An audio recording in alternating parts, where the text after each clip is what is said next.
Hello, हाय, कसे आहात? मजेत ना? चला तर आज आपण बनवणार आहोत साबुदाण्याची खिचडी. साबुदाण्याची खिचडी बनवण्यासाठी साबुदाणे 1-2 तास तरी भिजले पाहिजेत.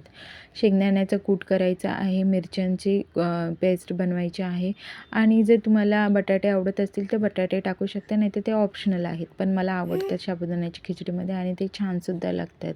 तर इथे तेल घेतलेलं आहे. तेलामध्ये आपण बटाटे शिजवलेले आहेत. त्याच्यामध्येच मिरचीची पेस्ट टाकलेली आहे, जेणेकरून बटाट्यांनासुद्धा चांगली टेस्ट येते. त्यानंतर मी साबुदाणे टाकले आहे, त्याच्यावरती थोडेसे मीठ टाकले आहे आणि चांगले परतून घेतलेले आहे.